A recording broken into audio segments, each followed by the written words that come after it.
Hello! Oh, I'm gonna take a big old sip of tea.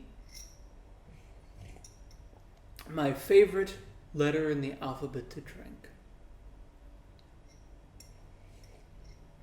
Excuse me, I'm a little bit tired today, but I will push forward because I want to make this.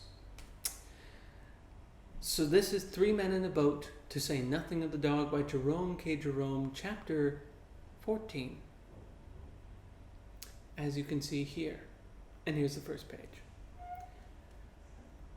We caught a breeze after lunch which took us gently up past Wargrave and Ship Lake. Mellowed in the drowsy sunlight of a summer's afternoon, Wargrave, nestling where the river bends, makes a sweet old picture as you pass it, and one that lingers long upon the retina of memory. The George and Dragon at Wargrave boasts a sign painted on the one side by Leslie R.A. and on the other by Hodgson of that ilk. Leslie has depicted the fight. Hodgson has imagined the scene after the fight. George, the work done, enjoying his pint of beer. Day, the author of Stanford and Merton, lived and, more credit to the place still, was killed at Wargrave. In the church is a memorial of Mrs. Sarah Hill, who bequeathed £1 annually to be divided at Easter between 2 boys and 2 girls who have never been undutiful to their parents, who have never been known to swear or tell untruths, to steal or to break windows. Fancy giving up all that for 5 shillings a year. It is not worth it. It is rumored in the town that once, many years ago, a boy appeared who really never had done these things, or at all events, which was all that was required or could be expected, had never been known to do them, and thus won the crown of glory. He was exhibited for 3 weeks afterwards in the town hall under a glass case. What has become of the money since, no one knows. They say it is always handed over to the nearest waxwork show. Ship Lake is a pretty village, but it cannot be seen from the river, being upon the hill. Tennyson was married in Ship Lake Church. The river up to Sunning winds in and out through many islands and is very placid, hushed, and lonely. Few folk, except at twilight, a pair or 2 of rustic lovers, walk along its bank. Airy and Lord Fitznudel have been left behind at Henley, and dismal, dirty reading is not yet reached. It is a part of the river in which to dream of bygone days, and vanished forms and faces, and things that might have been, but are not, confound them. We got out at Sunning, and went for a walk round the village. It is the most fairy-like little nook on the whole river. It is more like a stage village than one built of bricks and mortar. Every house is smothered in roses, and now, in early June, they were bursting forth in clouds of dainty splendor. If you stop at Sunning, put up at the Bull behind the church, it is a venerable picture of an old country inn, with green, square courtyard in front, where on seats beneath the trees, the old men group of an evening to drink their ale and gossip over village politics, with low, quaint rooms and latticed windows, and awkward stairs and winding passages. We roamed about sweet Sunning for an hour or so, and then, in being too late to push on past reading, we decided to go back to one of the Ship Lake Islands, put up there for the night. It was still early when we got settled, and George said that, as we had plenty of time, it would be a splendid opportunity to try a good slap-up supper. He said he would show us what could be done up the river in the way of cooking, and suggested that, with the vegetables and the remains of the cold beef and general odds and ends, we should make an Irish stew. It seemed a fascinating idea. George gathered wood and made a fire, and Harris and I started to peel the potatoes. I should never have thought that peeling potatoes was such an undertaking. The job turned out to be the biggest thing of its kind that I had ever been in. We began cheerfully, one might almost say skittishly, but our light-heartedness was gone by the time the first potato was finished. The more we peeled, the more peel there seemed to be left on. By the time we had got all the peel off and all the eyes out, there was no potato left, at least none worth speaking of. George came and had a look at it, and it was about the size of a peanut. He said, "Oh, that won't do. You're wasting them. You must scrape them."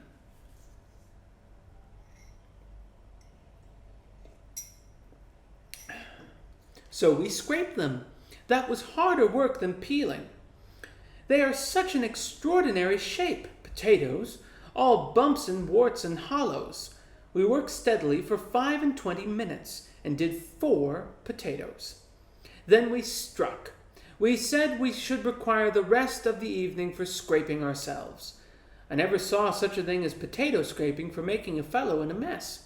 It seemed difficult to believe that the potato scrapers in which Harris and I stood, half smothered, could have come off 4 potatoes. It shows what can be done with economy and care. George said it was absurd to have only 4 potatoes in an Irish stew, so we washed off half a dozen or so more and put them in without peeling. We also put in a cabbage and about half a peck of peas. George stirred it all up, and then he said there seemed to be a lot of room to spare. So we overhauled both the hampers and picked out all the odds and ends and the remnants and added them to the stew. There were about half a pork pie and a bit of cold boiled bacon left, and we put them in. Then George found half a tin of potted salmon, and he emptied that into the pot. He said that was the advantage of an Irish stew. You got rid of such a lot of things. I fished out a couple of eggs that had got cracked and put those in. George said they would thicken the gravy. I forgot the other ingredients, but I know nothing was wasted, and I remember that towards the end, Montmorency, who had evidenced great interest in the proceedings throughout, strolled away with an earnest and thoughtful air, reappearing a few minutes afterwards with a dead water rat in his mouth, which he evidently wished to present as his contribution to the dinner. Whether in a sarcastic spirit or with a genuine desire to assist, I cannot say. We had a discussion as to whether the rat should go in or not. Harris said he thought it would be all right, mixed up with the other things, and that every little helped. But George stood up for precedent. He said he had never heard of water rats in Irish stew, and he would rather be on the safe side and not try experiments. Harris said, "If you never try a new thing, how can you tell what it's like? It's men such as you that hamper the world's progress. Think of the man who first tried German sausage." It was a great success, that Irish stew. I don't think I ever enjoyed a meal more. There was something so fresh and piquant about it. One's palate gets so tired of the old hackneyed things. Here was a dish with a new flavor, with a taste like nothing else on earth. And it was nourishing, too, and George said there was good stuff in it. The peas and potatoes might have been a bit softer, but we all had good teeth, so that did not matter much. And as for the gravy, it was a poem, a little too rich, perhaps for a weak stomach, but nutritious. We finished up with tea and cherry tart. Montmorency had a fight with the kettle during tea time and came off a poor second. Throughout the trip, he had manifested great curiosity concerning the kettle. He would sit and watch it, and as it boiled, with a puzzled expression, and would try and rouse it every now and then by growling at it. Then began to sputter and steam. He regarded it as a challenge, and would want to fight it. Only at that precise moment, someone would always dash up and bear off his prey before he could get at it. Today he determined he would be beforehand. At the first sound the kettle made, he rose, growling, and advanced toward it in a threatening attitude. It was only a little kettle, but it was full of pluck, and it up and spit at him. "Ah, would ye," growled Montmorency, showing his teeth, "I'll teach you to cheek a hard-working, respectable dog, you miserable, long-nosed, dirty-looking scoundrel. Come on!" And he rushed at that poor little kettle and seized it by the spout. Then, across the evening stillness, broke a blood-curdling yelp, and Montmorency left the boat and did a constitutional 3 times round the island at the rate of 35 miles an hour, stopping every now and then to bury his nose in a bit of cool mud. From that day Montmorency regarded the kettle with a mixture of awe, suspicion, and hate.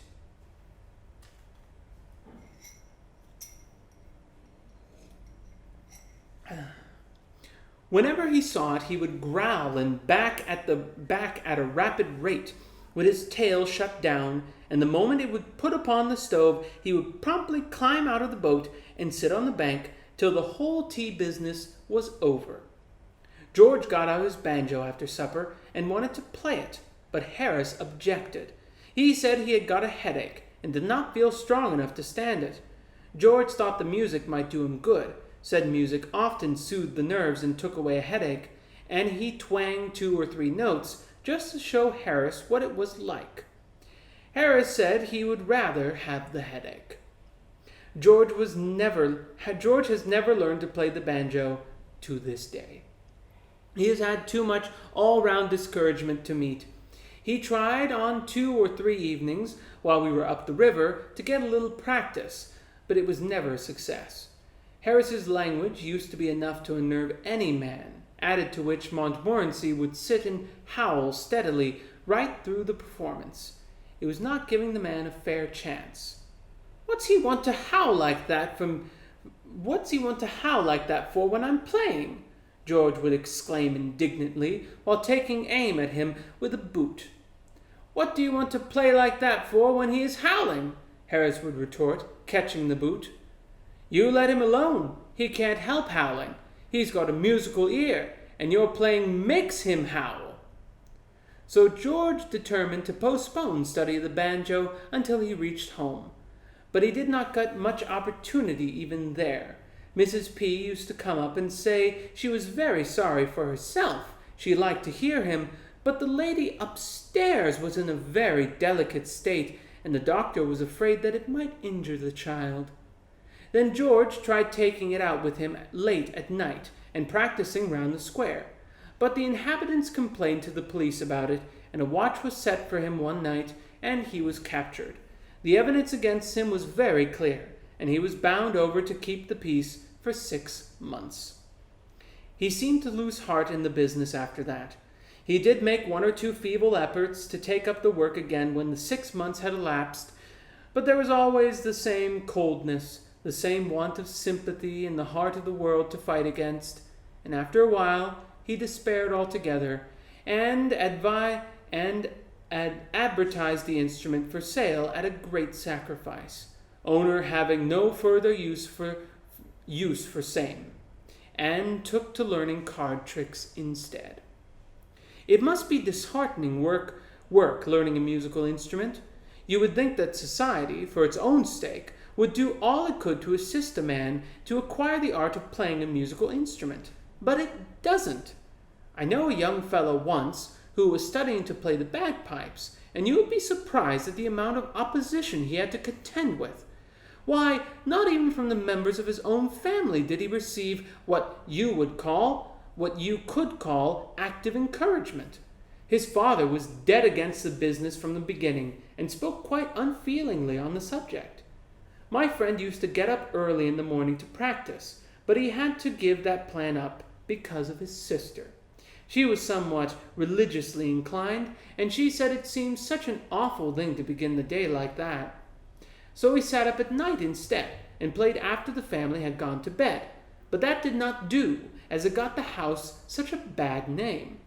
People, going home late, would stop outside to listen, and then put it about all over the town the next morning that a fearful murder had been committed at Mr. Jefferson's the night before, and would describe how they had heard the victim's shrieks and the brutal oaths and curses of the murderer, followed by the prayer for mercy and the lasting dying gurgle of the corpse.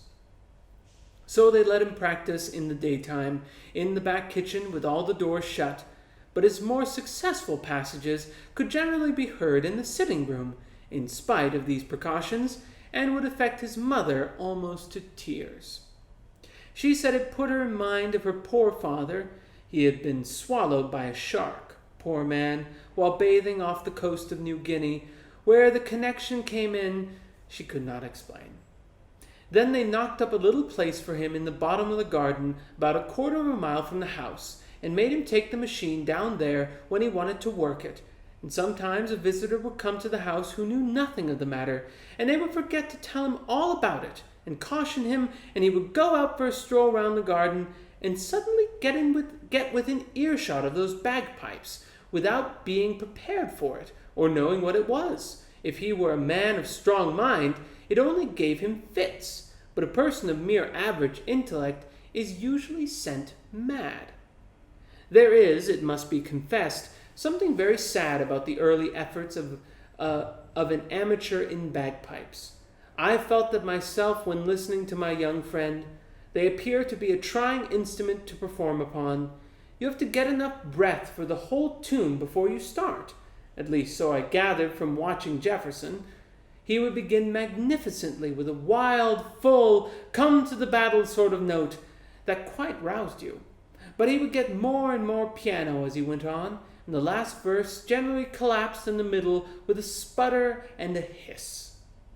You want to be in good health to play the bagpipes.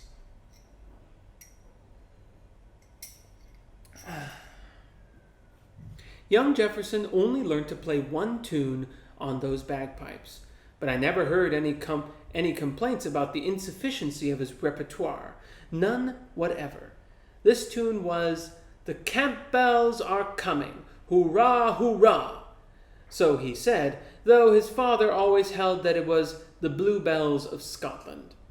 Nobody seemed quite sure what it was exactly, but they all agreed that it sounded Scotch. Strangers were allowed 3 guesses, and most of them guessed a different tune each time. Harris was disagreeable after supper. I think it must have been the stew that had upset him. He is not used to high living, so George and I left him in the boat and settled to go for a moach round Henley. He said he should have a glass of whiskey and a pipe, and fix things up for the night. We were to shout when we returned, and he would row over from the island and fetch us. "Don't go to sleep, old man," we said as we started. "Not much fear of that while this stew's on," he grunted as he pulled back to the island. Henley was getting ready for the regatta, and was full of bustle. We met a goodish number of men who knew about the town, and in their pleasant company the time slipped by somewhat quickly, so that it was nearly 11 o'clock before we set off on our 4-mile walk home, as we had learned to call our little craft by this time. It was a dismal night, coldish, with a thin rain falling, and as we trudged through the dark, silent fields, talking low to each other, and wondering if we were going right or not, we thought of the cozy boat with the bright light streaming through the tight-drawn canvas, of Harris and Montmorency and the whiskey, and wished that we were there. We conjured up the picture of ourselves inside, tired and a little hungry, of the gloomy river and the shapeless trees, and like a giant glowworm underneath them, our dear old boat, so snug and warm and cheerful. We could see ourselves at supper there, pecking away at cold meat and passing each other chunks of bread.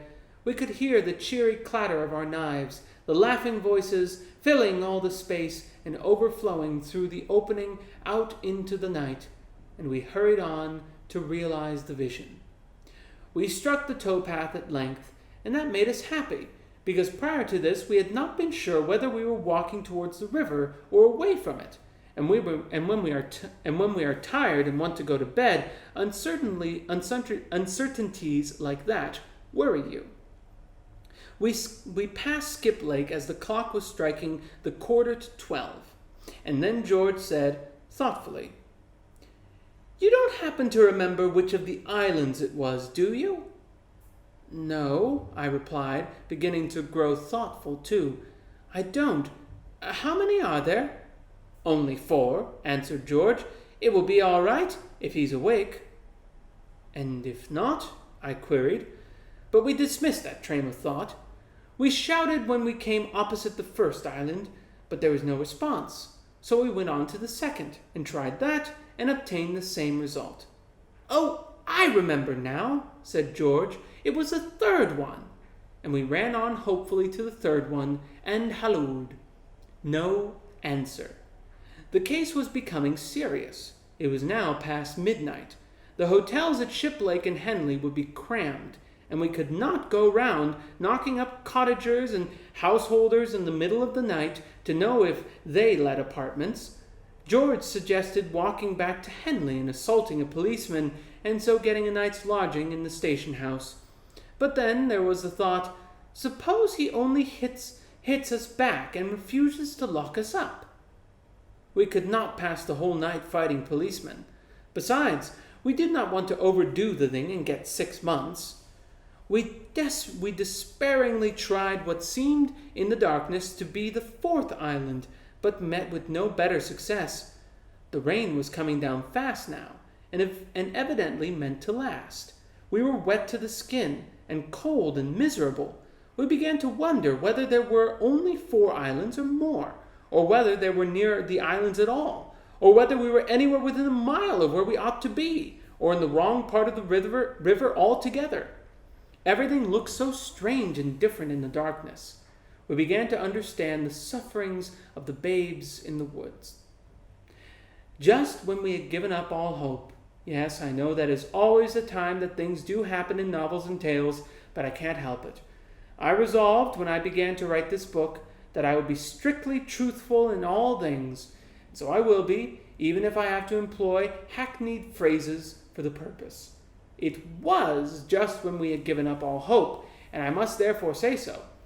Just when we had given up all hope, then I suddenly caught sight, a little way below us, of a strange, weird sort of glimmer flickering among the trees on the opposite bank. For an instant, I thought of ghosts. It was such a shadowy, mysterious light.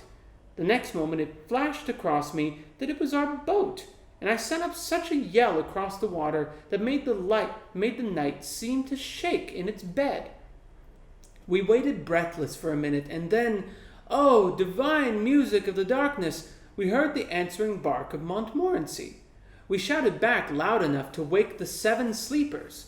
I never could understand myself why it should take more noise to wake 7 sleepers than one. And after what seemed an hour, but what was really, I suppose, about 5 minutes, we saw the lighted boat creeping slowly over the blackness and heard Harris's sleepy voice asking where we were. There was an unaccountable strangeness about Harris. It was something more than mere ordinary tiredness. He pulled the boat against a part of the bank from which it was quite impossible for us to get into it, and immediately went to sleep. It took us an immense amount of screaming and roaring to wake him up again and put some sense into him, but we succeeded at last and got safely on board. Harris had a sad expression on him, so we noticed, when we got into the boat. He gave you the idea of a man who had been through trouble. We asked him if anything had happened, and he said, "Swans." It seemed we had moored close to a swan's nest, and soon after George and I had gone, the female swan came back and kicked up a row about it. Harris had chivied her off, and she had gone away and fetched up her old man. Harris said he had quite a fight with those 2 swans, but courage and skill had prevailed in the end, and he had defeated them. Half an hour afterwards they returned with 18 other swans. It must have been a fearful battle, so far as we could understand Harris's account of it. The swans had tried to drag him and Montmorency out of the boat and drowned them, and he had defended himself like a hero for 4 hours, and had killed the lot, and they had all paddled away to die. "How many swans did you say they were?" asked George. 32, replied Harris, sleepily. "You said 18 just now," said George. "No, I didn't," grunted Harris. "I said 12. Think I can't count?" What were the real facts about these swans, we never found out. We questioned Harris on the subject in the morning, and he said, "What swans?" and seemed to think that George and I had been dreaming. Oh, how delightful it was to be safe in the boat after our trials and fears. We ate a hearty supper, George and I, and We should have some toddy after it if we could have found the whiskey, but we could not. We examined Harris as to what he had done with it, but he did not seem to know what we meant by whiskey or what we were talking about at all. Montmorency looked as if he knew something, but said nothing. I slept well that night, and should have slept better if it had not been for Harris. I have a vague recollection of having been woke up at least a dozen times during the night by Harris wandering about the boat with the lantern, looking for his clothes. He seemed to be worried about his clothes all night. Twice he routed up George and myself to see if we were lying on his trousers. George got quite wild the second time. "What the thunder do you want your trousers for in the middle of the night?" he asked indignantly. "Why don't you lie down and go to sleep?" I found him in trouble the next time I woke because he could not find his socks, and my last hazy remembrance of this being rolled over on my side and of hearing Harris mutter something about its being an extraordinary thing where his umbrella could have gone to. Let me say that one more time. Something about its being an extraordinary thing where his umbrella could have gone to. And that is the end of chapter 14. I will see you in the next chapter.